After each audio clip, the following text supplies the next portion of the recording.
I'm Danny Bonaducci, and you are watching Gov's Radio. This is where you go if you want to see something or if you want to hear something funny.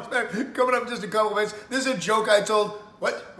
I'm not on Gov Radio? Call the police. Call my agent. Hi, I'm Danny Bonaducci, and you are watching The Knockem Day Comedy Radio Show, also brought to you by Two Eagles Auto Body. For more than 25 years, Two Eagles Auto Body has been the leader in auto body repairs and customer satisfaction on Long Island. Two Eagles Auto Body handles every type of auto repair, from custom applications and restorations to repairs involving insurance claims. So call Two Eagles Auto Body and ask for John Rossi at 516-328-2527.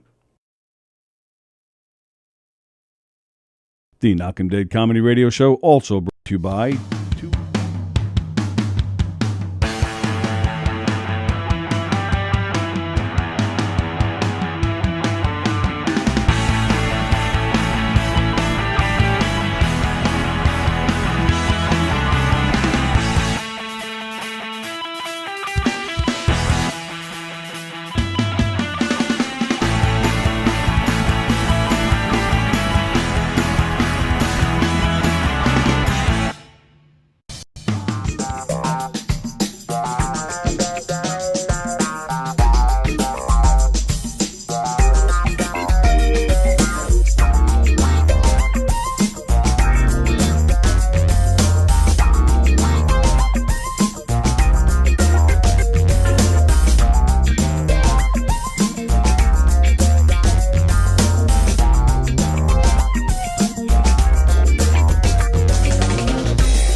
You good? You got that all figured out, or what? You good? I'm good. Good to go. We're ready. We're ready to rock. Hi, everybody. Happy Thursday. Welcome to the Knockem Dead Comedy Show. We are coming at you live right here on Gov's Comedy Club podcast on the YouTube channel. We are live from the legendary Governor's Comedy Club here in Levittown, New York. We have legendary comedian Chuck Fox is here. We are awaiting the arrival of Johnny Lambrose. He will be here shortly. He contacted me, said he's on his way. We do not have Brandon Lacaruba with us today. I totally screwed up his name. Brandon Lacaruba. You know Brandon, right? I know everybody. Because you are a pimp. That's it. Brandon comes in every Thursday with us, and well, you've been gone all summer. Because I mean, look at his tan. He's been living the life down in the islands, and he's involved in human trafficking, I think. But Spending my kids' inheritance. as we all should be. Yeah.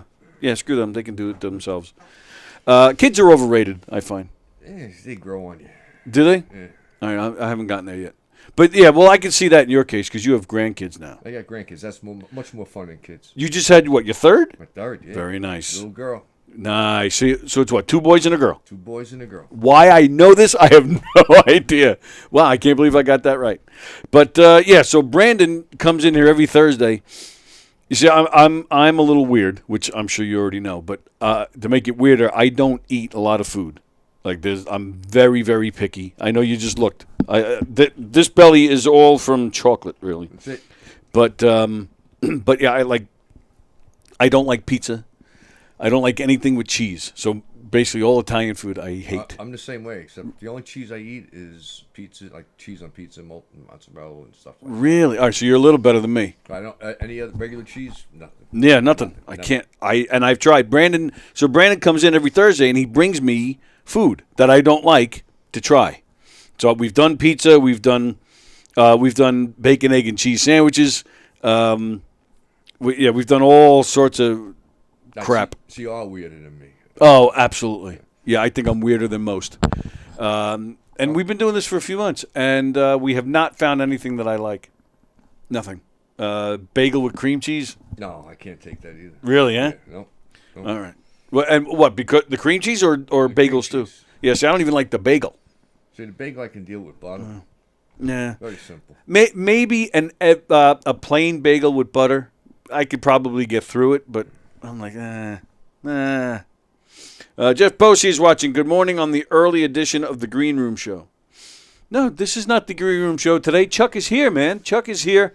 He's been here before, Jeff. Jeff, you're in trouble. Yes. What does he do now? Because we have murder mysteries coming up. Jeff does my murder mystery shows, and he canceled. We were supposed to have a cast rehearsal last night.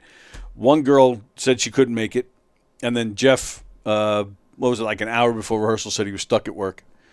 Which and then he said he was getting out of work, but with working in the heat all day, he was just kind of tired and hot and just shot. And I should have called him a pussy. Tell me, you had air conditioning. Yeah, I wanted to tell him to toughen up a little bit. But I just said, all right, fine, go home. We won't rehearse. And we're not rehearsing next week. So we're doing a show September 17th at the brokerage. And so we won't have a rehearsal leading up to it. I mean, So it's a real mystery how it's going to go. Exactly. Yeah, who mystery. knows what's going to happen. It'll be a murder mystery and a mystery to see who remembers their lines. Do they at least know who did it? If all goes according to plan, yeah. But you never know. Now I'm teasing you, Bose. No, it'll be a great show. We've been this cast is well rehearsed with that particular show. So yeah, September 17th. And speaking of upcoming shows, that is the main reason you are here today, because you are pushing a fundraiser for the one and only Mike Dillon. You know what? I'm just going to put it over here and make it. There you go. Yeah. You know what? Screw it. It's got a very good cast on his show. Yeah, we got a good lineup here for Mike Dillon's show. So it is this Sunday, September 10th. 5 o'clock is when they open the doors. 7 o'clock show. Yeah, this is going to be something. This is a great, wow. So it's Chuck Fox, Steve Rocco Perillo, Rudy Fusco, Chris Williamson, Joe Cravella, Tony Landolfi, Terry McNeely, and then the only downside is that it's hosted by John Butera. John, no, I'm teasing, but yeah, that's a great show. Yeah, we're trying to fill it up. We're trying to, all the guys that Mike helped you out over the years, gave you little spots here and there and helped you out. Yeah. I mean, Joe took off from Mike. He's one. There's quite a few. Joe Cabela's now he's running around doing a lot of shows. Oh, here. he sure is, and he was a Mike Dillon discovery. That's it. Mike. So, all right, let's go back. So, and I'm you work a lot with Mike, so I'm assuming that you would be able to answer some questions about him. And Absolutely. Okay. So so for those of you who don't know, Mike Dillon produces comedy shows. He produces a lot of comedy shows, all on the island, right? He doesn't go. No, he's just basically right, on the island. Long Island. He produces a lot of shows in the Giggle Room and some other venues as well. How long has he been doing it? Do you know? He's been in comedy for years and years and years. Yeah. Was he ever? And he was a comedian at one point, he was a right? comic. He was, he went around. He was back, in the '80s. Oh yeah. As far as I know. Yeah. And then he started doing the producing. So he was still producing while he was still actively, doing it. I go back with Mike about 12 years. Okay. All right. So before 12 years, I just hear stories. Right. Sure. So what was your? So how did you meet Mike? Just from doing shows? Just same way Joe Cavello and all the other comics did it. He had a little thing up. He went there. He did a little This is when I really first started 12 years ago. A little Bringer show here and there, and started going. And then he started asking me to do shows. That weren't Bringers. Spots. Yeah, as guest spots. Bringers are tough, man. Yeah, I did that for a year, and that was the end of it. I ran out of Bringers. As everybody does. I mean, it is. It's a tough life. It's it, and then I just said, I ain't doing it no more. So I did that I did quite a few of them for about a year, and then Mike started just asking me to be on the show. Yeah, that's great. So you'd have me, you'd have Chris Williamson. Chris is fantastic. Right, and sometimes a couple other guys. And then he'd fill in with the new people, right? And people used to make fun of him. Oh, is Mike Dillon show? I remember I sat in here with you. Oh, sure. Saturday night, waiting 2.5 hours to go up. It's crazy To feature on the show while the other 15 comics went up. But he also did some really, really good shows. Mm-hmm. He did some really, really good shows. He did a Firehouse out in Bohemia. That was just amazing. I've actually done my murder mysteries with Bohemia Firehouse. Yeah, they're all firehouses are nuts, but Bohemia that was an amazing show. Yeah, them and actually Levittown, they stick out in my mind. Fire departments are always a lot of fun. And a great lineup. Steve Rocco Perillo again. Williamson is great. Landolfi is he's not right in the head. Tony's amazing. His big annual bash is the night before. Yes. So I'm curious to see what shape he's in. That's it. And Terry McNeely, I think, has a show that night. Oh, so yeah? I don't know what kind of shape he's going to be in when he shows up at his show. Terry McNeely, I've said it a million times on this show, he scares me. I think he's like a certified lunatic, that man. Yeah, well, just look who you got on you. You got Landolfi, you got McNeely. Yeah. Perillo's... Stevens on, Yeah, but Stevens, like, he's harmless, though. Like, he's nuts, obviously, just looking at him, but he's harmless, nice guy. Where McNeely McNeely just seems like just like that, he'll just blow up one day and just, like, kill everybody around him. I'm totally messing around. I love Terry. I love all these guys. About me when I'm not around.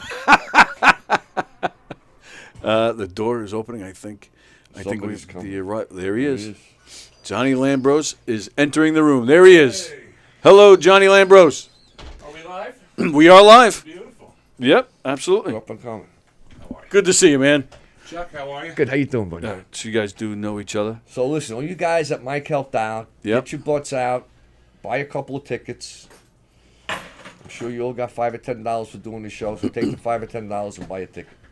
$22 for tickets, which is 4 bringers. yeah, right. So that's that's not bad at all.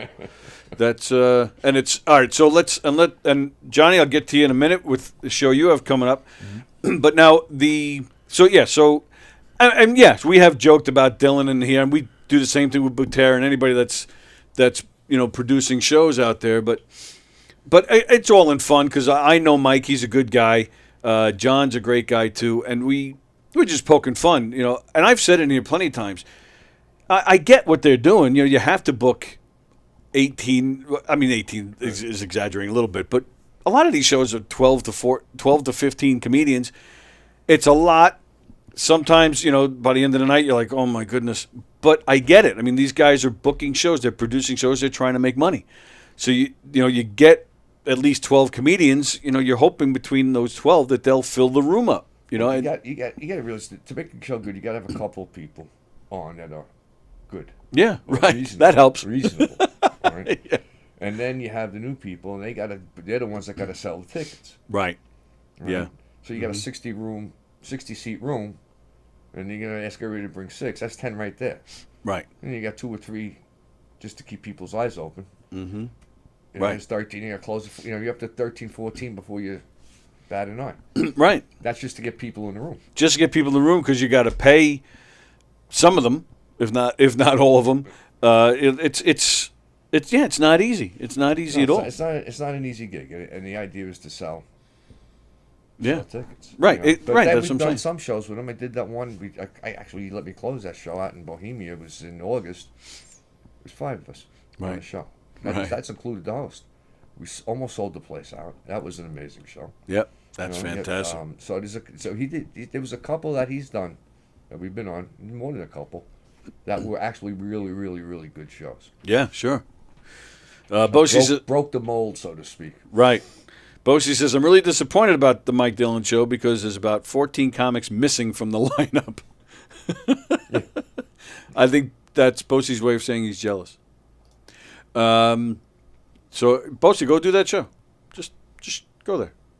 All right. So they're having a fundraiser for him because Mike, through the years, I've known Mike. Jeez, I've been doing this show for almost 6 years, but I knew Mike before that.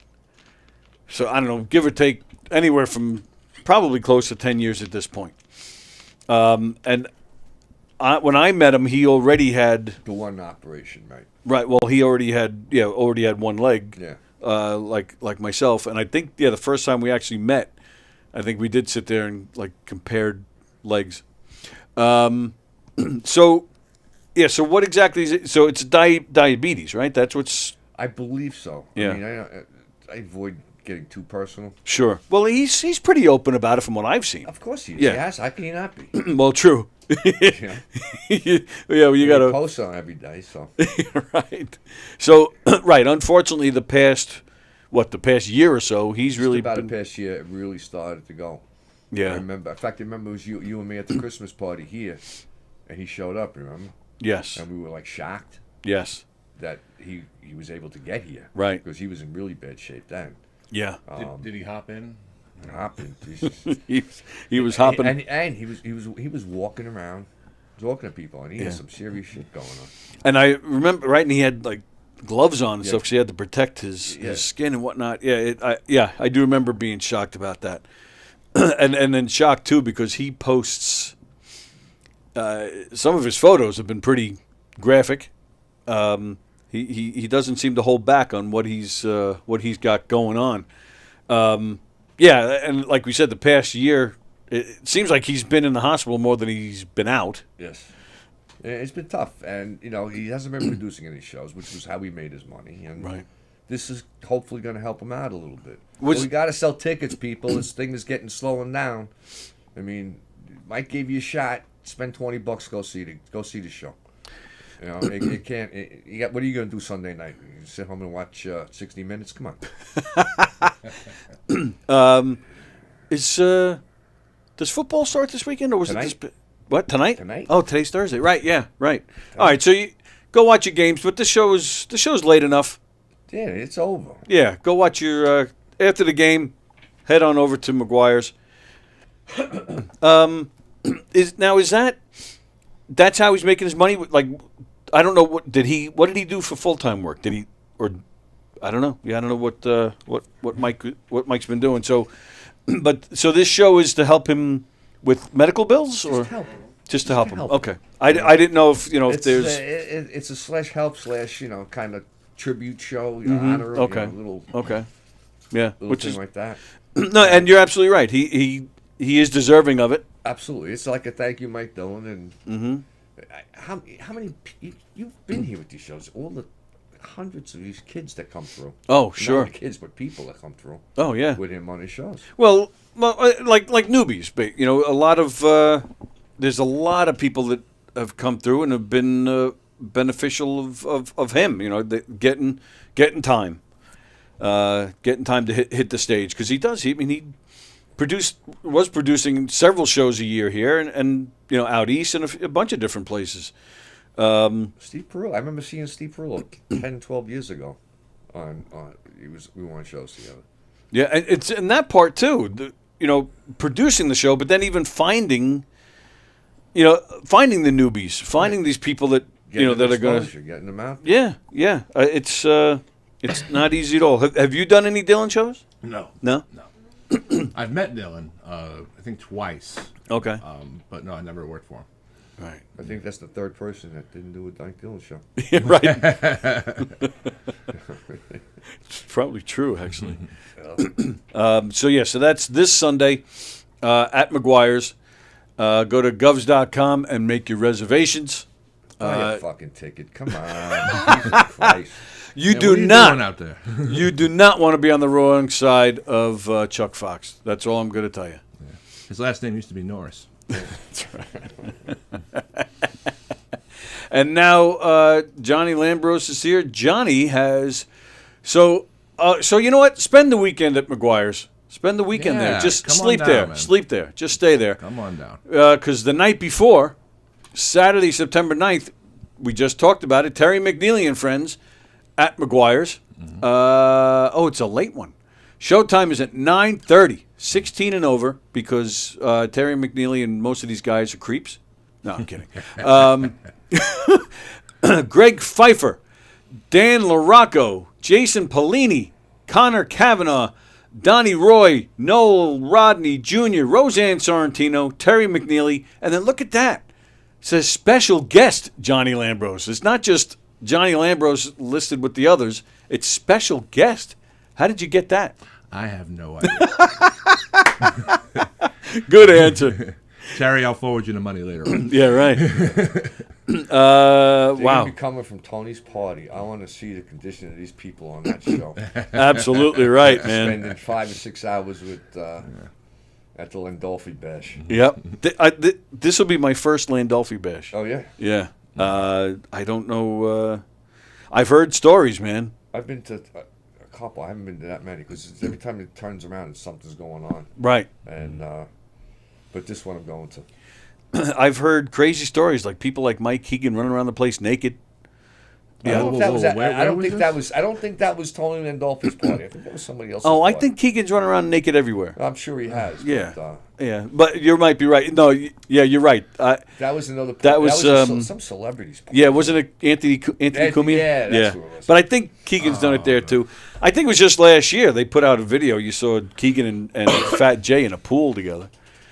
Which I mean, that alone. Even And this with- was at Cumia's? no, this is at Landolfi's. Okay. They run that party. They run that video when the party's over and want everybody to leave. They put that video up there. Yeah. And push people out the door. You'd save money on food. You'd post that video. That's for sure. Yes. I am curious too to see what that whole weekend. I think even at Dylan's show, I think people will still be. Well, this could be two different states. One is going to be completely whacked out, and the other one's going to be completely hungover. Exactly. So you're going to have. And you might see Terry McNeely throw up at both. That's it.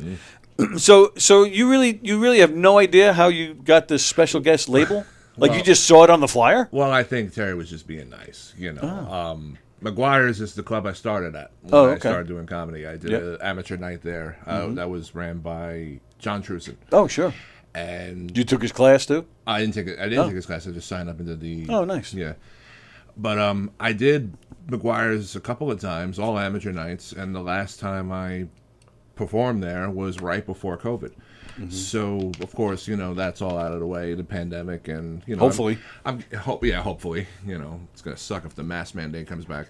Ugh. But I would get bookings left and right, not all the time, but from like John Butera and people, but I would never, get booked at McGuire's again. So one day I just hit up Terry and I'm like, hey man, I live near McGuire's, which is true. McGuire's is in Bohemia. I'm down the road in Ronkonkoma. I said, if you need a spot filled, let me know. And he said, well, can you do September 9th? And I'm like, sure. And Oh, wow. then he just sent me the flyer right there. I'm like, oh, well, that's a nice way to put it. Wow. How long ago was that? This had to be maybe 3 months ago. Oh, okay. Yeah. Wow. Do you find that's important to do? Just like advocate for yourselves. Send out emails or contact these guys. And say, hey, I'm available. I've never done it. You've never done that? Really? No, that's why I'm not on any shows. No, but I really haven't. I send the veils into here. I do it every now and then, to be honest. Yeah. Because I have, my work schedule too, Right. I've always, if I have work in the way, I'll choose work over comedy. But if it's not in the way, sure. then, and it's far enough in advance, I can schedule that day off and, Sure. Do said booking. And thankfully, September 9th was way in advance at the time, so I was able to, arrange it. And then, so does this mean, with that label of special guest, does that mean you get paid? I doubt it. Oh, what the? Who do we yell at? McNeely? So wait a minute. Then. Terry did nothing wrong. He's just being nice. Oh, absolutely. But Yeah. I'm going to pick on him anyway. So, so does that mean? I did, however, this is a funny story. Yeah. I've been in comedy since 2019, and I'm already aware that weird shit happens, in comedy. I mean, I'm already banned from a place in Nassau County because I asked a female comic's drunk husband at a party if he needed a ride home. So that alone should tell you. All right. So I got to stop you right there. What? You asked somebody if he needs a ride home, and they banned you? There's more to this. Okay. I'm not going to mention names. Oh no, I'm not asking for I'm not names. mention names. This was a party for somebody. Okay. And a lot of the Long Island comedy scene was there. Okay. And I was conversing with a couple of people, and one of the people happened to be the husband of a specific comic on the scene. Okay. Again, no names mentioned. This person was drunk off their ass. And the type of drunk where you're walking forwards and backwards at the same time. Yep. So I'm like, hey man, are you all right? He's like, yeah, I'm fine. I'm like, you need a ride home or something? He goes, no, I got it.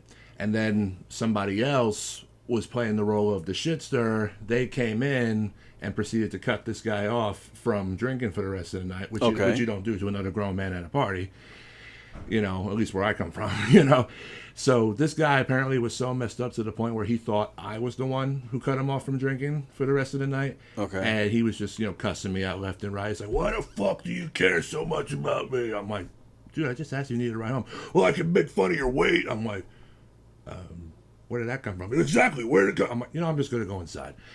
I go back inside. There's like a dance floor thing going on, and I was going to tell this guy's wife, hey, watch out. Well, not watch out, but hey, your husband's a little, right. Sure. But she was in the middle of dancing, having a good time, and I didn't want to be the dickhead to stop someone from having a good time. Right, to just tell leaving them it this. alone. So I figured just let done. it float in the air and disappear, right? Right. Now, this comic was running shows out of a location in Nassau, which I won't mention. And about 3 or 4 days later, I get a Facebook message from them telling me to go F myself, saying, how dare you mess with my husband? You are no longer welcome to do shows here. All this because I simply asked somebody who was obviously impaired if they needed a ride home. So that alone told me right there, yeah, weird shit happens. Yeah, sure. So recently, I see another flyer for the September 9th show. Apparently, this was an older version of the flyer for the show. Right in the spot where it said special guest, there was another name. So I thought, was I bumped? Like what's going on here? So I politely messaged Terry. I said, hey man, I saw this version of the flyer, but my name's not on it. Did something happen? Did I get bumped? I was being polite. Terry goes, did I put you on? I'm like, yeah, last I checked. He goes, then you're on. Don't fucking worry about it. I'm like, okay, sure. What happened to the person whose name? I don't know. But that person's not on the show now. I don't know. Oh, I don't know. This is why I don't go to parties. yeah, a lot of drama going on here. Was the drunk person? Was it Chuck Fox? No. I'm joking. Dana McAllister says, "Hey, Dana. Hey, Andy Pajanos, be sure to tell Tony off the air, Johnny. That'll be the first thing Andy asks me tomorrow when he comes in. Andy, by the way, Andy, can you guys, you can't see that. Andy will be here tomorrow. Andy, I forgot to reach out to you to let you know that joining us tomorrow is the one and the only Laura Patton, one of Andy's favorite guests. So Laura, and one of mine too, by the way. Laura Patton will be with us tomorrow. That'll be fun. Good stuff going on around here. There does seem to be some drama sometimes. Yeah. So it's a shame. Well, the point where I was getting at was because I was aware that weird stuff happens. I was just, making sure that this wasn't another case of weird shit happening. And thank God it's not. Sure. Terry's great. I have nothing but great things to say about him. He is. Yeah. He's great. He's awesome.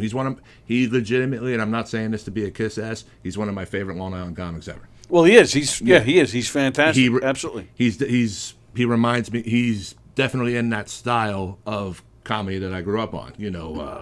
O&A, Dice, Jim Norton, all those guys. Sure. The raw outlaw side. Right. Of this industry. I've always loved that style. It never really was much for the clean comics. But there are some clean comics out there who are clever. And I'll watch it and I'll be like, oh, okay, I like how that's. But it's funny you say all that because I don't see you really in that style. I'm not. Yeah. So I'm not. is that a conscious decision? Like, how does that work? I just go up there and I try to be me. Right. Okay. Everything that I tell people all the time who ask, about my stand-up. If you like the show Family Guy, you'll like me. Okay. Because you watch Family Guy, it's crazy stuff, but it's skating on that thin line of, going overboard. Right. So when I write jokes, I try to do the same thing and see how close can I get to the edge without jumping off. While guys like, say, Anthony Cumia, who I know has been doing stand-up, will jump right off the cliff willingly. Yeah. Well, it's a little different for him because it's not like he came up as a stand-up. Like, he just got into it in the past few years, and he was already... But even with the jokes he was doing on O&A back in the day. Yeah. But he has a certain, a persona to live up to. Mm-hmm. So he's got to do it a certain way up there. Mm-hmm. Yes, Carol, I will bring the shirt in tomorrow, I hope. I've been forgetting, I know. All right, Andy, don't yell at me, too. I'll try to remember the shirt. Damn you. What shirt? So there's this lovely woman, Carol, who lives in Texas. She's part of our extended family on this show, and when she comes, she's originally from here. So when she comes up to visit, she'll come to the show. And the last time she was here, she displayed her shirt, and it said something. I love Andy Pajanos, or something, but on the back it said I love Tony Walker. So since she's been here, maybe a month or so ago, she sent in the mail. She sent me the shirt. So me and Andy have been fighting over who's going to keep it because it's got both of our names on it. I don't really care so much about keeping it because of my name. I just want to keep it. I'm hoping Carol didn't wash it when she sent it here. I just want to be able to smell Carol. Smell Carol. You would too. Oh, really? No, absolutely. She sent it to me in the mail, and I've been forgetting to bring it in.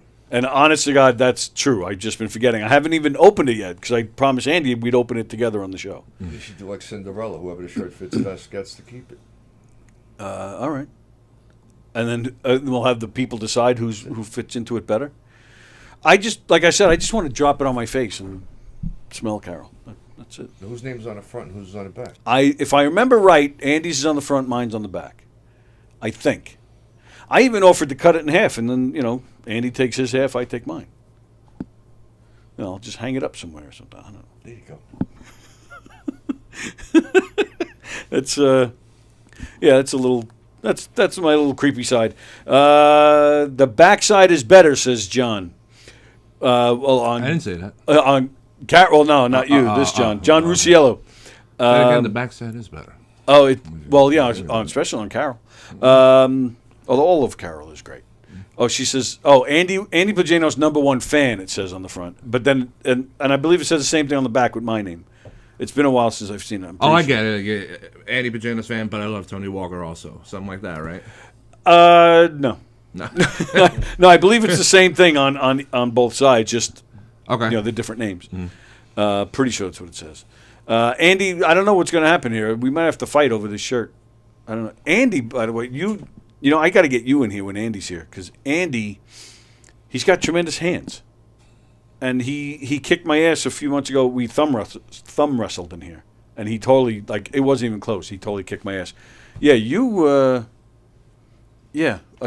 hang on a second. Let me see if I can get a better view of this. I mean, look at the size. That's like the size of my head. Son of a bitch. You have big, you ever thumb wrestle, Chuck? I got hands like Cinderella. You got hand, what are the, don't touch the moneymaker.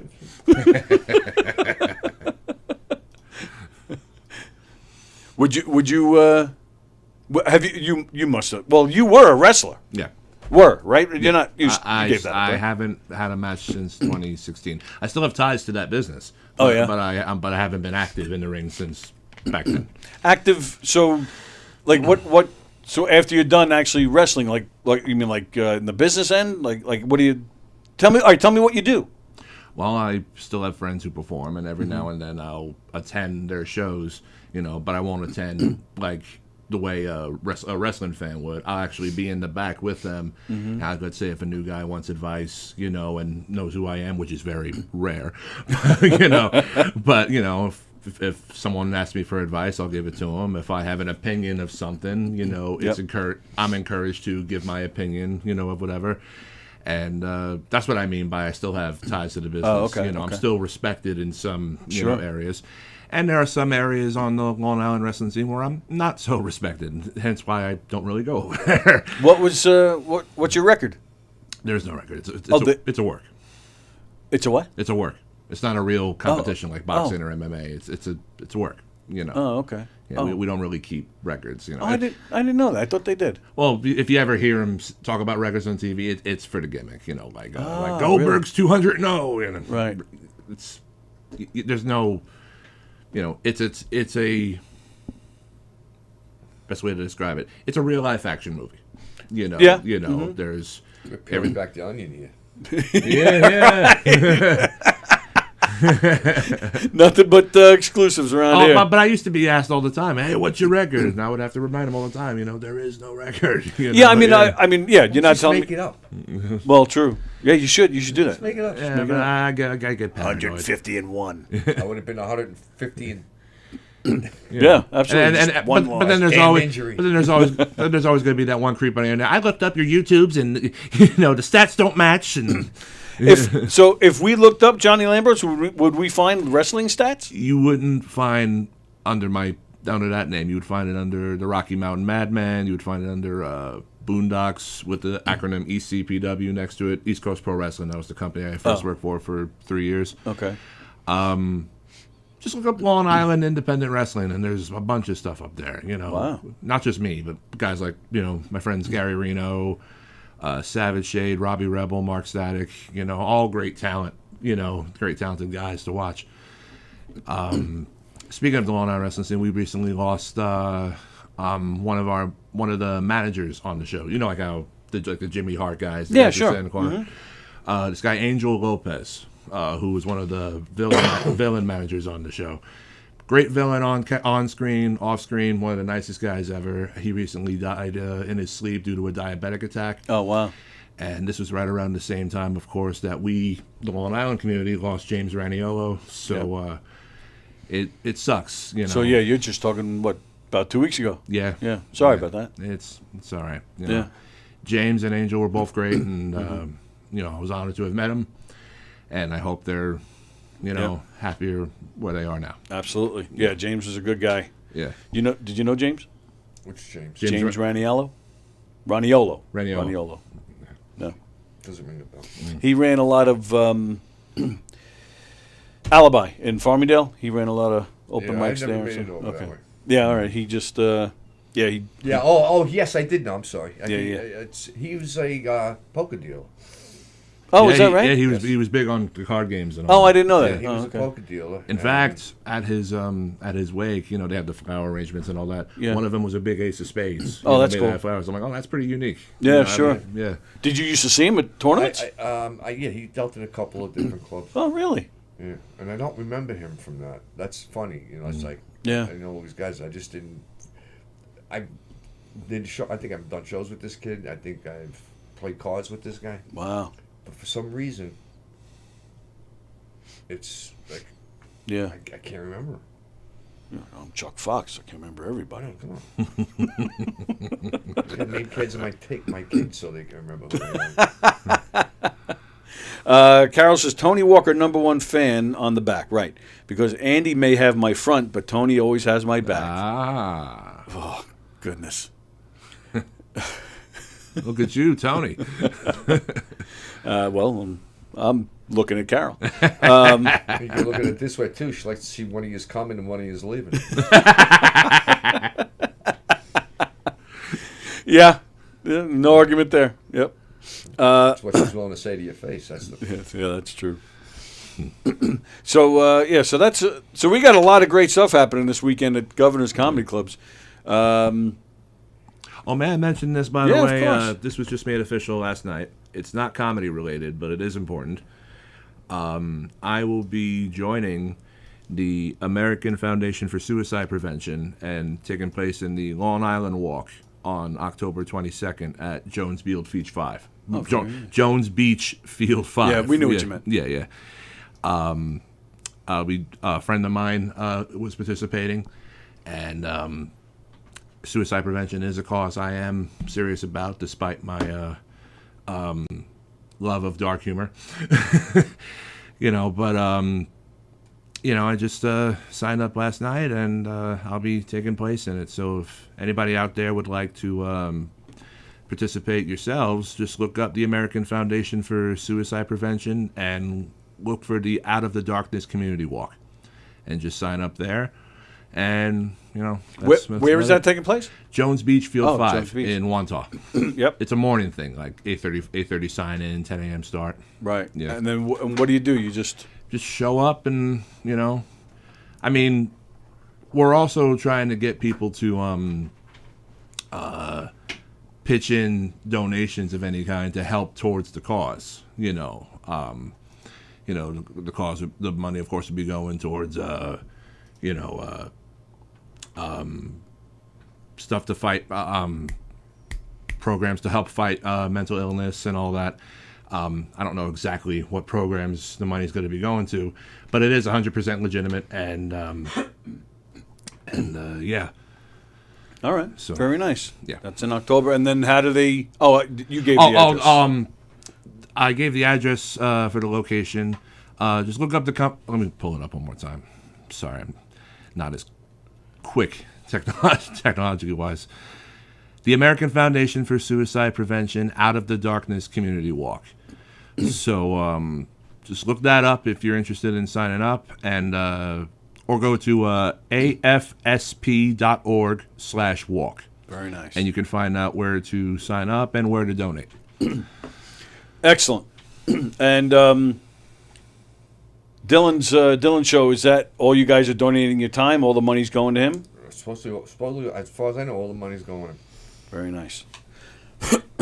That's because and who's and Butera's running it, like, so all the money, like, he's collecting, he's going to bring it to Dylan, all that stuff.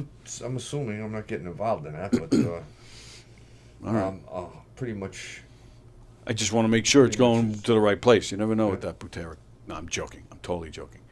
No, it's a great thing that you guys. I'm sure James is kicking his in too. Yeah, I'm sure he is because they're good like that around here. Yeah, so that's why I want to fill this place up. And you got Rudy Fusco playing there too. I don't really see Rudy around these days too much. No, Rudy's a great guy. On this one, I was just a little surprised, but Rudy's a great guy. Yeah, really good guy. Yeah, I like Rudy. I've met him several times. Every single time he introduced himself, he never remembers me. He has no idea who I am. He painted the lines in my parking lot. He painted the lines in your parking lot. Yeah. That's what he does. He does like paving parking lots. Oh, things nice. Like All right. That sounded. Almost sounded like some kind of code. that. Like, he painted the lines in my parking lot. All right. Let's see. You do another one. What's that? Do another one. DJ D Love wants to call in. I'm taking my headphones off. Well, yeah, it hasn't happened yet. So. Okay. All right. So, lots of great things going on Governor's stages this weekend. Yeah. If you go to govs.com, check out their schedule. Jason Scoop. Jason Scoop, the best Trump impressionist ever. Is he? Yeah, I mean, I saw that picture. I did a skit with him. Oh, yeah? Yeah. Who now? All right. So forgive me, Jason Scoop. I don't know who he is. Is he a local guy? He's a local guy from right here in Levittown. Oh. He does impressions, or his impressions, he does stand up. I'm not familiar with him. He was on. I can just start coming around more. There was an impressionist game show on, I think TBS, hosted by Dana Carvey, and he was on it. Oh, wow. But yeah, he's been around, definitely longer than me. I first found out about it. It's funny. I don't know how much time we have here. No, we're good. I saw him on another podcasting network. It was a setup like this, video podcast. He came on as Trump, the whole, with the wig and the suit and everything. And my Trump impression was okay back then. It's a little better now, but not as good as his. So, me with liking to call in and doing impressions. I mean, Yep. our little history. Yep. So I'm like, so I'm watching him on this podcast. I'm like, I gotta test this guy because there was a call-in number on the screen. So I call him up. I'm like, this guy is an absolute imposter. You're talking to the real Trump right here on the phone. But I gotta say, he's quite handsomely dressed. That's a great tie you got there. And he's vibing back with me. He's like, look, I don't know who this guy is on the phone, but I'm pretty sure he has a huge penis. Do you have a huge penis? I'm sure you have a huge penis. So we're going back and forth, and then eventually he says this that made me break character. He goes, actually, me and Melania, we don't have sex. I actually jerked off in a turkey baster, and that's how Barron was born. And I just start dying on the other end of the phone. And I had to hang up. It was that bad. Wow. So fast forward to this party, same party I told you about earlier that won't be named. He was there. So it was the first time I met him in person. And I asked him, I'm like, do you remember that podcast you did where a guy called in doing Trump while you were doing Trump? He goes, don't tell me that was you. And I'm like, yeah, that's me. He goes, dude, that was amazing, and we started chatting right there. He goes, dude, what's your Instagram? We got to meet up and shoot a skit or something. Mm-hmm. So we arranged it. We met at a private location in Levittown, and we shot. It's actually on my YouTube page somewhere. If you look up Johnny Lambrose comedy, it's Trump meets his long lost brother. I play Ron Trump, his Donald Trump's least successful, brother, and of course he plays Trump, and we're reuniting, basically. He's like, what do you do for a living? What do you do for work? I'm like, I work in the masonry business. I build walls brick by brick. He goes, did you just say walls? I like this guy. But yeah, he's fantastic. And guys, if you're here in Nassau County on September 8th, go see Jason. And or if you're in Suffolk County, go see him. And then come see me on September 9th, along with Uncle Terry. So that's Jason Scoop right here in the Giggle Room. Mm-hmm. The Angry Sicilian is playing the club. Troy Bond, Rhonda Handsome, Donna Moran, Helene Witt, Drew Frazier, Mike Burton, Terry McNeely, Greg Pfeiffer, Dan LaRocco, Roseanne Sorrentino. Just some of the names you'll see on the Governor's stage this weekend. Of course, we got the Mike Dillon fundraiser with Terry and Butera and Tony Landolfi, Joe Cravella, Chris Williamson, Steve Rocco Perillo, Chuck Fox, and of course, don't forget Johnny Lambrose Saturday night as well at McGuire's. And of course, don't forget September 17th at the Brokerage. We got Murder Mystery with Knockem Dead Comedy. October 14th at McGuire's. We're going to be doing the murder mystery as well, and then we're back at both places in December. September 21st, even though Brandon isn't here today, but Brandon. Yeah, what's up with that, Brandon? Brandon had some personal business that he had to do. What, he doesn't like me? You heard I was coming? It's not all about you, Johnny Lambrose. Oh, okay. Come on, Brandon, let's be friends. Are you not friends with? No, I like Brandon. He's Oh, cool. I was going to say. He's cool. No, He gives a great hand job. He's a good guy. Oh, is that right? Yeah. Oh, good to know. Yeah. No, he had some family business to tend to this morning. But his broken mic in the Giga Room, September 21st. It needs to be fixed. Fuck yeah. So lots of good stuff going on there. So, all right, so what else we got going on? Any Rolling Stones fans here? You must be. Of course. Rolling Stones came out yesterday. They got a brand new album coming out. Okay. First album of new material in 18 years. To me, that's... and they released one of the new songs yesterday as well, but to me, that's... Like, the Stones are just like it. They're like it doesn't get much better than that. Did you hear their cover band, the Rolling Kidney Stones? No, I did not hear that.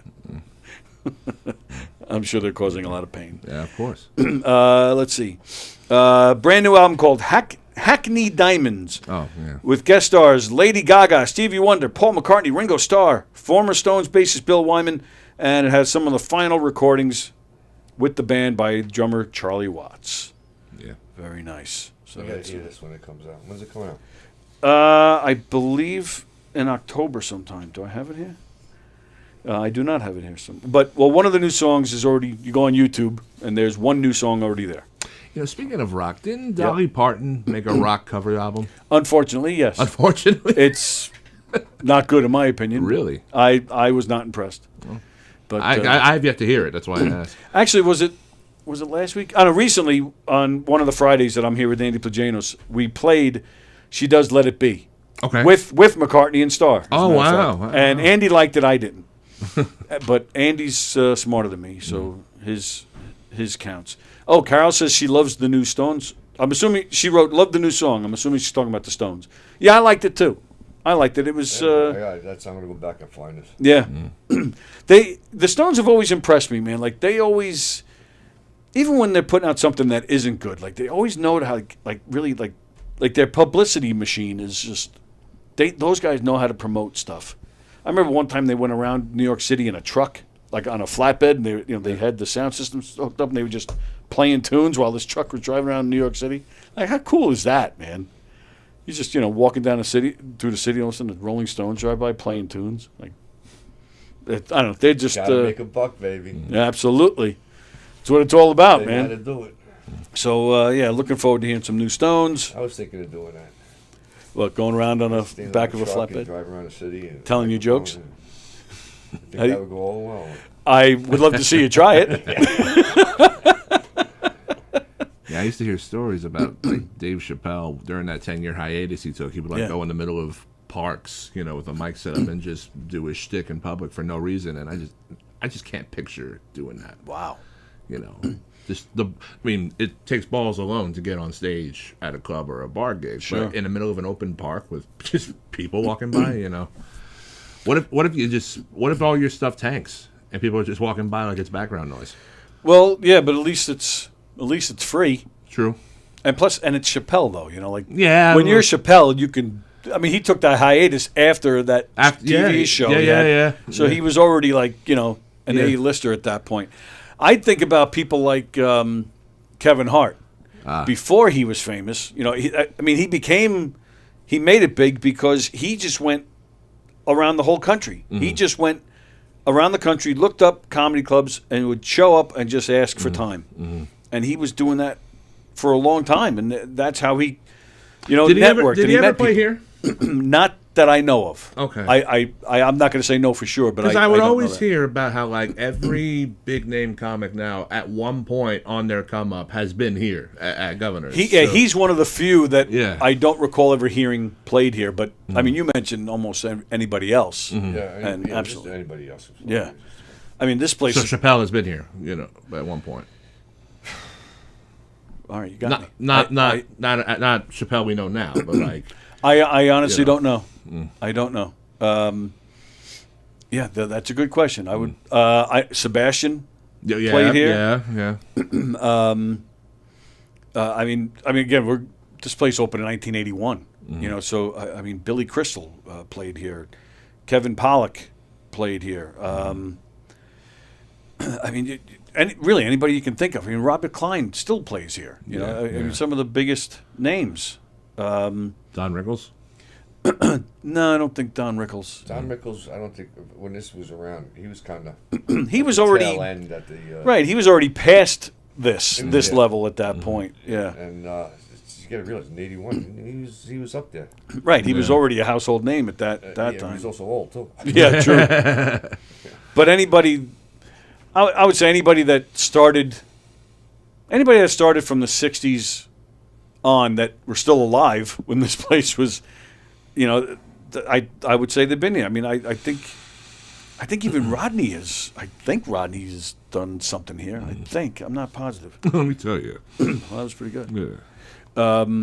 But yeah, you know, again, Seinfeld played here. Rosie O'Donnell played here. Well, Joey Cole is still. He tells me all the time she is the most charitable person he's ever met in his life. I used to like her, but I yeah. I definitely liked her more when she was first starting out. Yeah. She definitely has an edge to her, but Because the Rosie O'Donnell show was playing in my household a lot when I was growing up. that show was fun, man. I enjoyed it. But then I would meet people who have met her and meet people who have worked with her, and everyone I met who's met her, they all have horror stories about her, and it just makes it sound more and more. Yeah.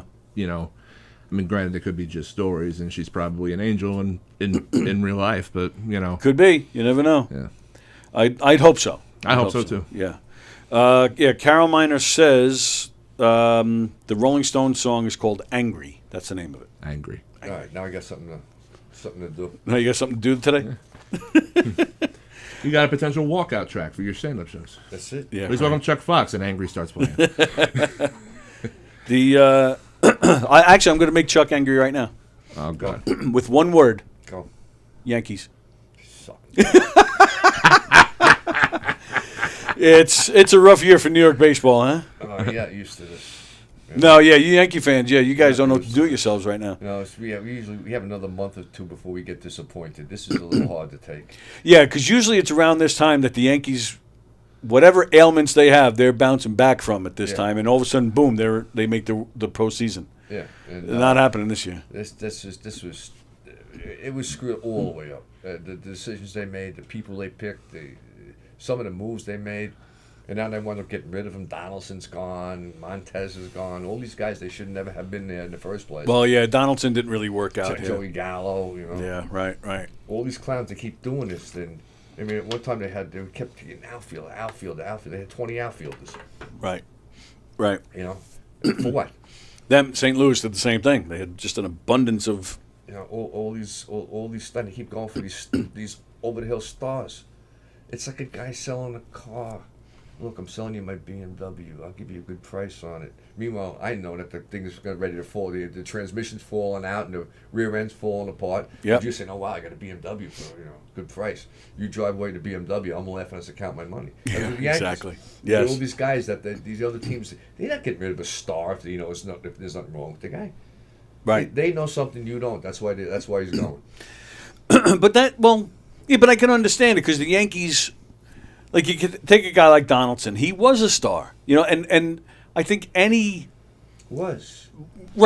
but I think any star baseball player, it's just like comedians.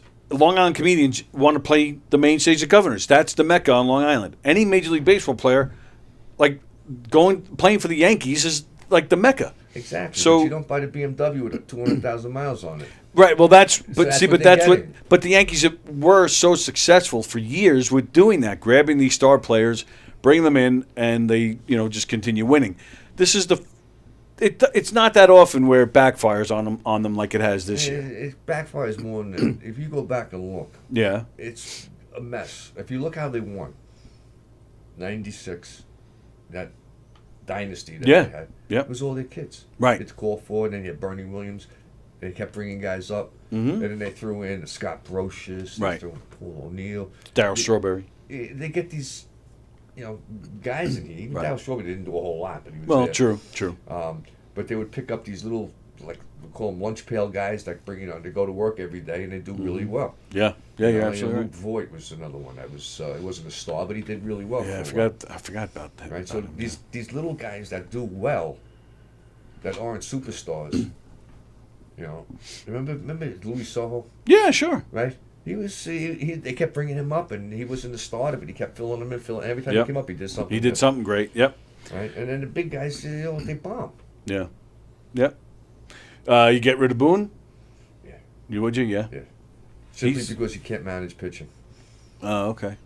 He doesn't leave guys. He takes them out too quickly. Doesn't leave. He's just a mess with the pitching.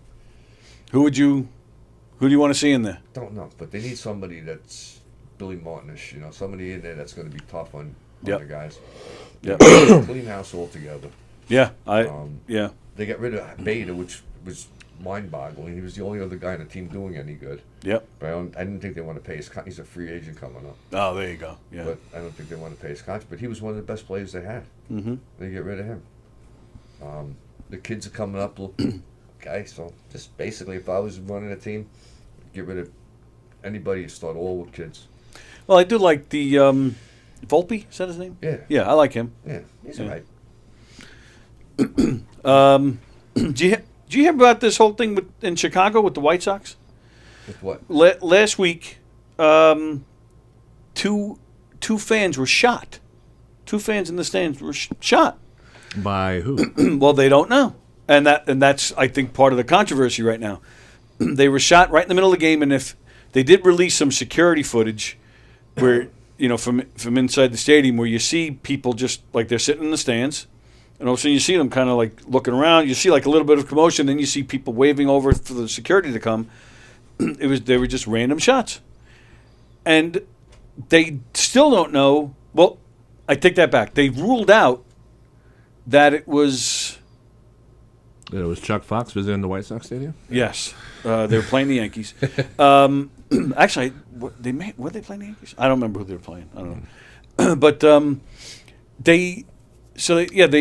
they go down to take care of this. Establish that these people were shot. They didn't know at the time if they were shot from within the stadium or if it came from outside the stadium. I think they've determined since that it was inside, but don't hold me to that. I think they have, though, because I think questions are now being raised, like they're wondering how somebody got in with a sniper gun. shots or up close shots. I think they said far away. I think. Don't hold me to that either. Well, this is Chicago, right? Yes. I mean, there's crazy shit happening there all the time. Well, yeah. This is the difference between a random shot or somebody shooting somebody up close and sitting at a game and having some guy pick you up with a sniper rifle.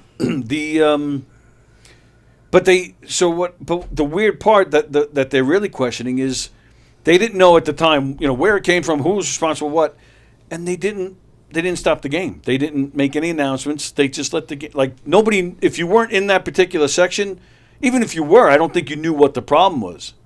You just saw that these people had an issue, but the rest of the stadium had no clue.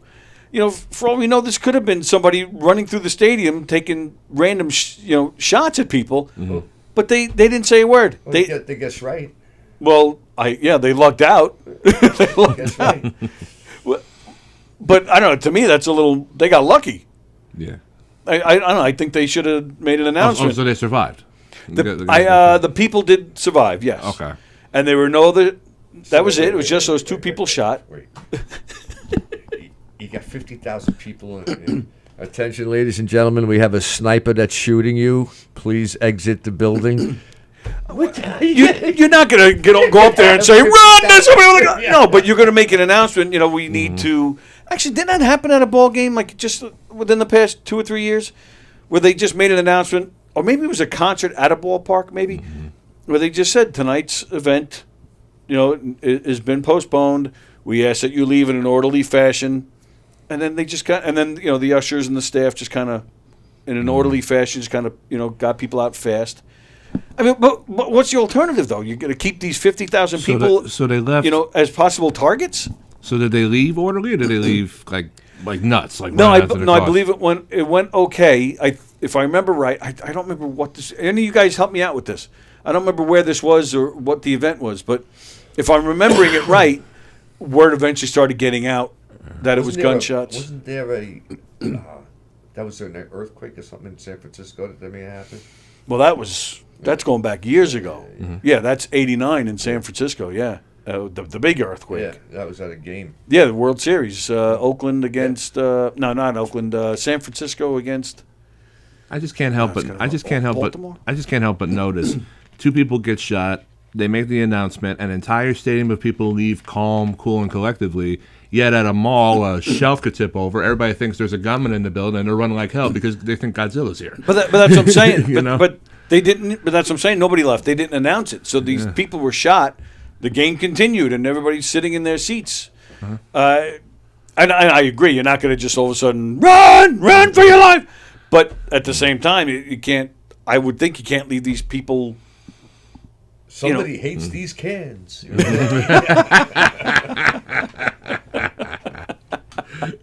So yeah, I just thought that was kind of like the weirdest thing. I don't know what the answer is.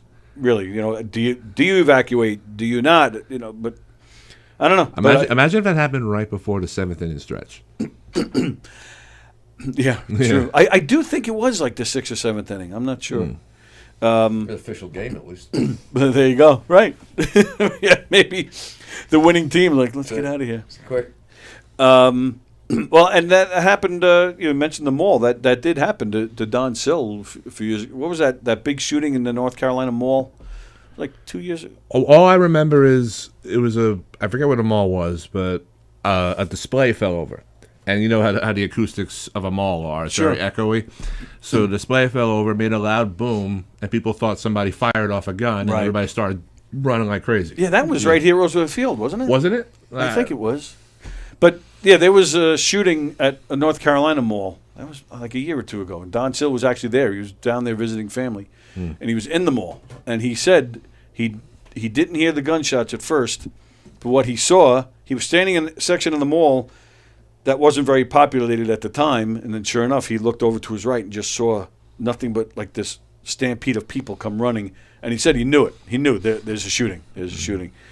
And then I think he said at that point he started to hear a few, and then then got locked in one of the stores, and they had to sit there for a little while until the coast was clear. Which it's amazing to me. But did you see they published my joke in letters to the editor in Newsday? Oh, I saw you posted it. Yes, I did see that. What was the joke? All right.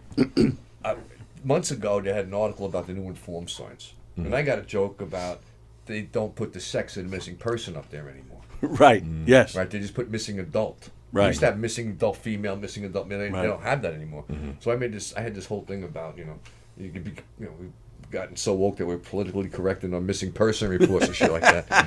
And why is it there? What are you supposed to do if you run into the person? Hey, call your house. Your wife's looking for you. What are you supposed to do if you find her?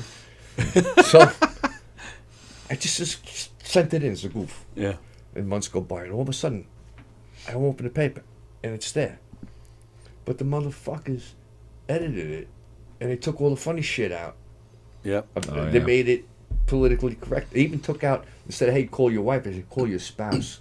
Oh, jeez. So they politically corrected it. They corrected my whole thing in there. But I'm sitting there looking at it, it's like, here's the joke, but they butchered it. And I'm like, these fucking idiots. I sent you the joke as a goof, and you published it as a letter to the editor. And then a guy answered it. Oh, really? Yes. He was mad at me. Because I questioned why it was there. He goes, because it can help people find missing people. Shut up. Answered my joke. Unbelievable. So I can say I'm published. Oh, yeah, you can. So when you're doing this Mike Dillon show on Sunday, who's as seen in Newsday, right? Published comedian Chuck. Now you're gonna go back to Charles. That's it. Charles Fox, ladies and gentlemen. What does the fox say? Yeah, right. Yeah, I just thought that was funny. That is really funny. I was years ago. I lived I had my house, and next door, they were turning the house next door into a group home for like mental patients and drug addicts and whatnot, and we were upset about it. We said, well, make it a group home for special needs and make it permanent. People who permanently live there. We don't want drug addicts. I mean, I had little kids at the time, and kids in the neighborhood. Like, we don't want people with mental illness, who were just staying for a weekend. And it was crazy. I mean, there was violence in the backyard, and one time a girl came running out of the house, running up and down the street naked. Like, it was really kind of nutty. Was it a multi-gender? Not multi-gender. Was it a man and woman group home? Yes. Because most group homes I've seen, they're either all male or all female. We're talking maybe 10 years ago or so when this happened. Okay. Actually, maybe even more. So I don't know if it's changed since. I don't know much about that stuff. But so this house is next door to me. The woman who lived on the other side of that house, she called News 12, and they came and they went and spoke to her. And I saw the News 12 truck. I didn't know what they were there for. So I'm just kind of, me being me, I'm just walking over, not minding my own business. I walk over to see what they're doing. And the woman, my neighbor, tells him, oh, he's the one that lives on the other side. And they're like, oh, do you mind if we go into your backyard to get a view of the house? I'm like, yeah, sure. So they set up the camera, and they're filming that house from my backyard, and the reporter is talking to me while they're filming. Mm-hmm. And I'm not thinking twice of it. I thought we were just talking. Sure enough, the report comes on that night. First off, they introduce it as a special needs group home is being planned, and it's not welcomed by the neighbors. So immediately I'm like, oh no. Like, they totally spun it and got it wrong. But then the first thing you see is me saying, oh yeah, look how close my yard is to this yard, or something to that effect. Tony Walker says, and the whole report was me. Meanwhile, the woman that called them in the first place, that wanted to be spotlighted, she's in there for like 2 seconds. The freaking comments that people, I mean, I was getting threats. How dare you, how can you be so insensitive to the special needs community? And at first I'm fighting back. That's not what happened. That's not what happened. Up yours. Fighting after a while. I'm like, forget it. But, it was nuts. I love threats. I really do. I thrive on it. Yeah? Yeah. You've been threatened? Oh, yeah. Why does it not surprise me to see him say that? Yeah. He's like, come on. I screw around with some of these pages on Facebook. And now it's so easy to get somebody now. It's just like, you just poke. Right. And it's so good. I've had personal, and then all of a sudden you get a personal message up there. Oh, I'm going to come. Come on, here's my type my address. Come get me.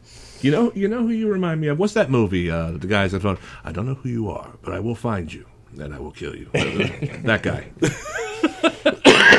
What's that actor's name? You know what I'm talking about, right? No, I have no idea. He's like a British guy. Yeah. It was in, what's his name? It's Liam Neeson. Yeah. Oh, Liam Neeson. Yeah. That's the first. I'm getting more like a Clint Eastwood vibe out of it. Oh, that too? Yeah. Little Sergeant Boyd. I made fun of him. That's what I meant. Yeah, right. All right, so we're going to, let's see. We got a few minutes left. Oh, we're having fun. Oh, I was wondering, it's getting hot in here, right? The air conditioning's shut off. I wonder if it broke or something. Right, you guys feeling hot in here? I'm hot. Not really, no. Oh, yeah, look at that. The air conditioning isn't working. Figures, too, because I'm in here all day today. You weren't here when we did I don't think you were here. We did the show out in the patio room, and the whole place lost power. Oh, I heard about that. Yeah. Yeah, I don't know what it is about Governors. I don't know if it's a location. I don't know what it is, but this place loses power all the freaking time. I went to one patio show, not to perform, just to watch. And yeah. I'm there with a buddy of mine. We're the first ones in, So I'm like, oh, let's go sit by the stage and just hang out for a bit. And there's a sewer area like by the stage, like some sort of drain, and it was pumping up all this nasty Oh. Yeah, it smelled horrible, and I'm just like, James. Yeah, really. Like, what's going? Oh. Yeah, but that was funny. Yeah. That was Keegan's show. Yes. And yes. they lost power. It was 45 minutes late starting, and then people kept walking back there. I'm like, hey, yeah, go up, do 5, go up, do 5. It was like, Yeah, it's happened a million times back in this room, and I don't know. Sometimes, power and internet. Internet goes off, and which really sucks because we're doing shows in here, and it happens quite often. But this is the first time the air conditioning's gone. But it freaking figures because I'm in here. Rick Adana and Richie Byrne are doing their show that I got to record this afternoon. Then I got to be back here at 5 because Hugh Murray and Travis Grant are doing their show at 6. We got Primal Scream tonight with Nick Greystone at 9. So I'm in this room until for another 10 hours today, and there's going to be no air conditioning. Oh, you're going to see a very mad person. it's only 96 degrees. That's all. Only 96. Wow. All right, I got to go yelling at some people here in this building when this show's over. Damn it. All right, so we got a few minutes left. Play a little game called Have You Ever? I do that with a lot of our guests. Okay. Just going to ask, have you ever? And you can say yes, no, you can tell me stories, whatever you want. Have you ever gotten lost in an amusement park or while on vacation? Yes. Yes. Have you ever lied to get something cheaper than it was? Of course. I don't recall. Oh, look at that. Have you ever talked your way out of getting in trouble? Yes. Lost count. Have you ever lied about your age? No. Have you ever been hit on by someone who was too old? Yeah. Well, you went through with it anyway, didn't you? Except what happens with me now, it's really bad.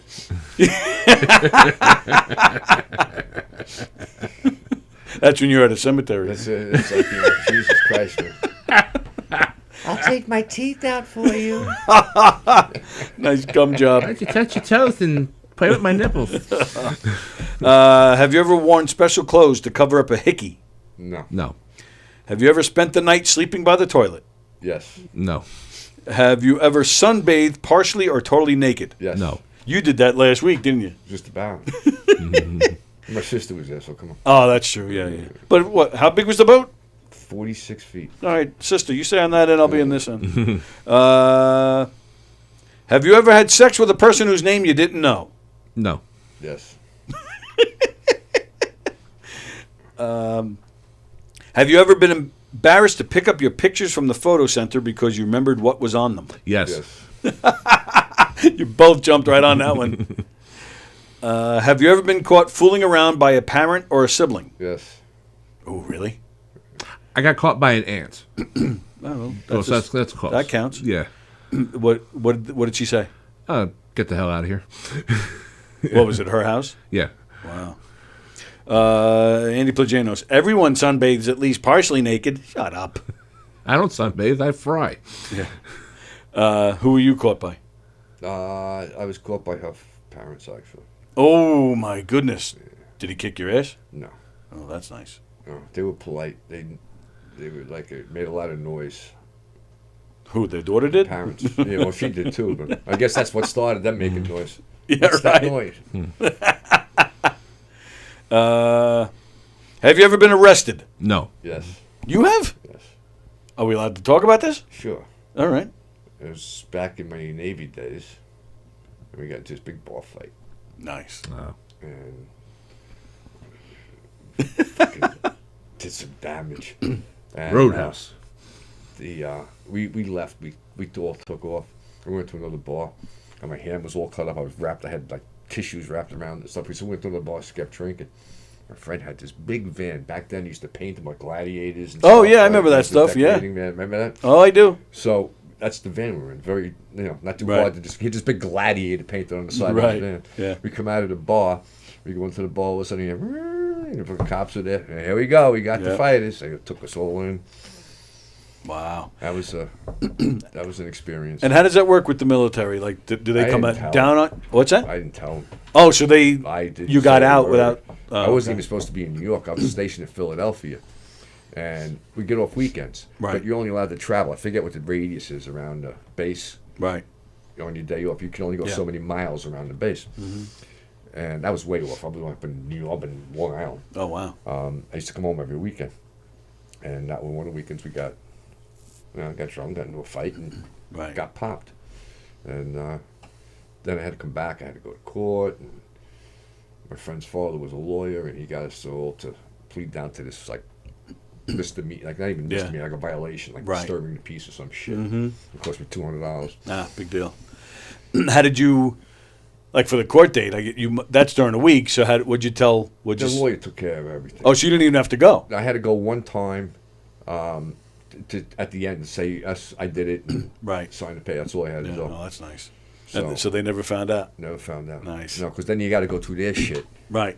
That's why I was asking. Yeah. But what about the cops? Like you say to them, hey, look, I'm in the Navy. Like they don't say, all right, you're only a service guy. Just stay out of trouble. We were so drunk. We were obnoxious little pricks. We broke their balls more. We were in the first precinct out in Suffolk County. And I remember they had it's a line of cells. And we're all in the cells. We're all singing songs and laughing. We're banging on the bars, making songs and shit. Like I said, my father was a cop. Okay. So he came down. He got us out. However he did it, he got us out. Yeah. And my other friend's father was a lawyer, so he took care of it. And that was it. Wow. That was it. Very nice. All right, let's see. That's my big arresting story. Have you ever cheated on a test or an exam? No. Who said no? I did. Really? Yeah. Is he lying? Yeah, of course. Yeah, he's cheating right now. That's it. Have you ever stuck your tongue out at the ATM camera? No. I stuck a middle finger at the ATM camera. Yeah. Have you ever burped while kissing someone? No. I must have. I just don't remember. That's If you're happened at to me. that stage, you're not going to remember you doing it anyway. Have you ever played strip poker? Yes. No. You've probably played every type of poker there is. Yeah, pretty much. Except these guys, man, you don't want taking their clothes off the soil.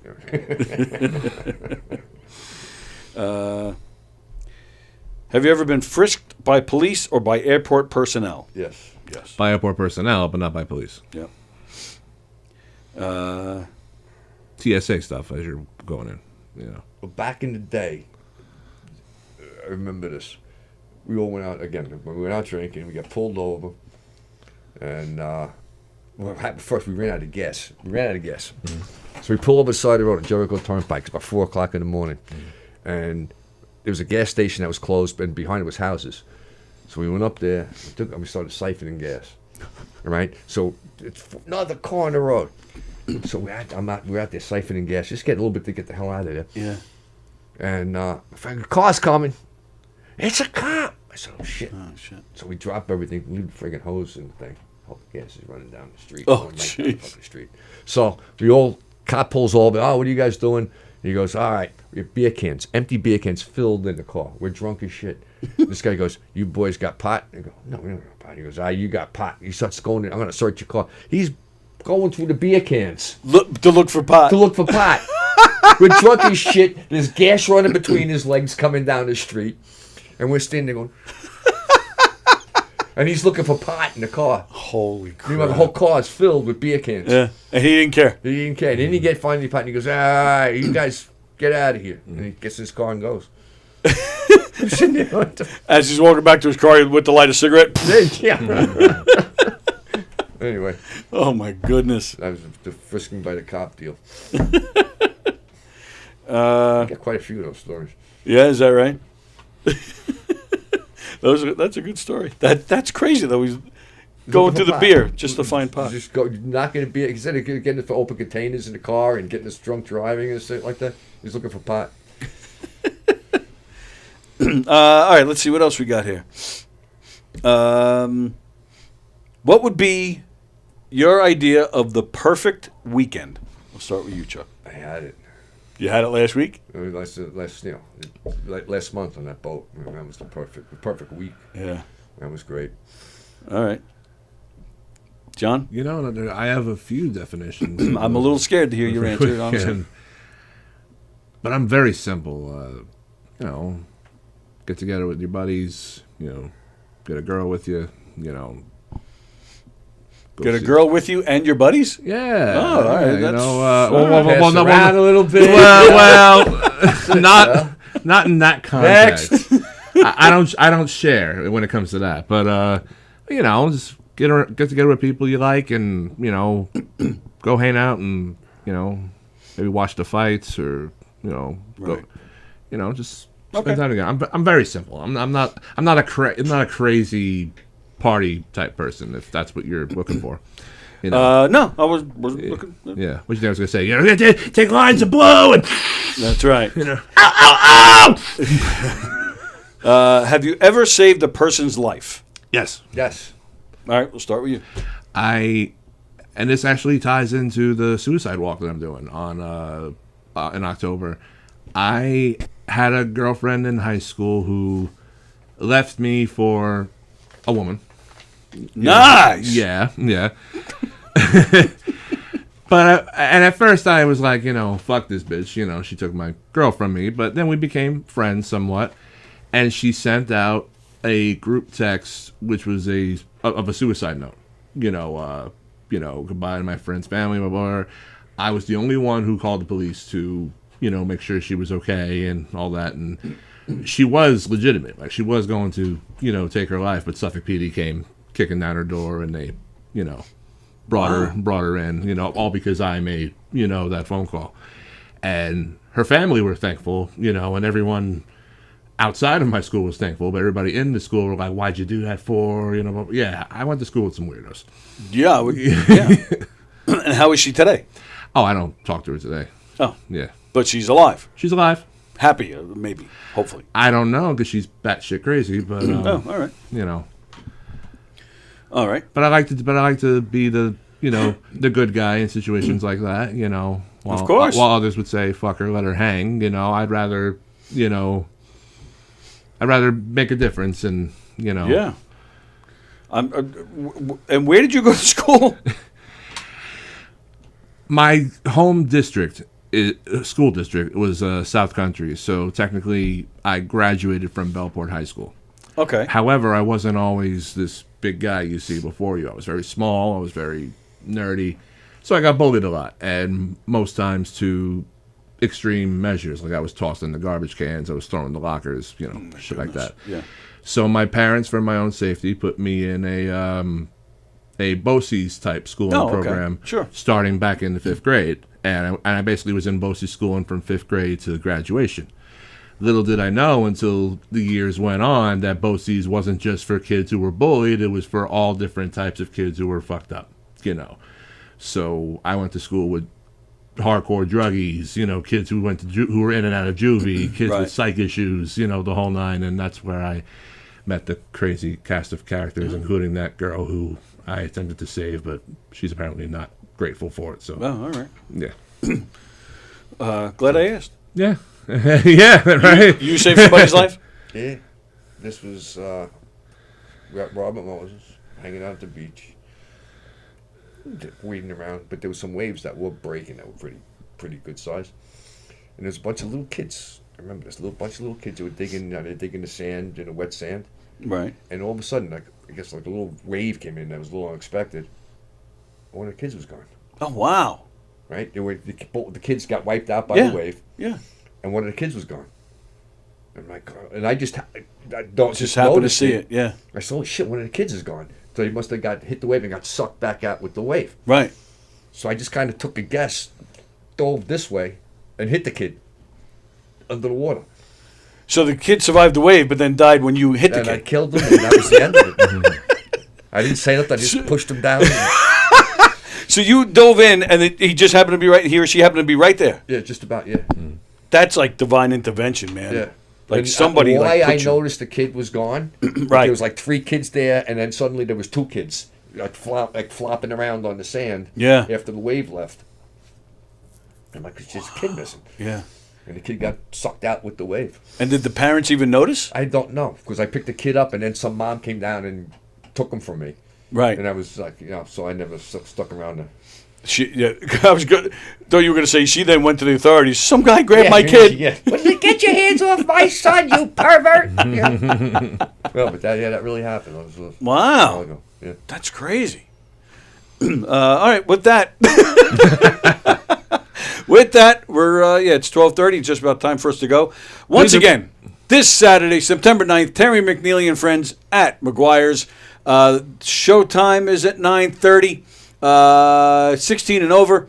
Greg Pfeiffer, Dan LaRocco, Jason Polini, Connor Kavanaugh, Donnie Roy, Noel Rodney Jr., Roseanne Sorrentino, Terry McNeely, your special guest, Johnny Lambrose.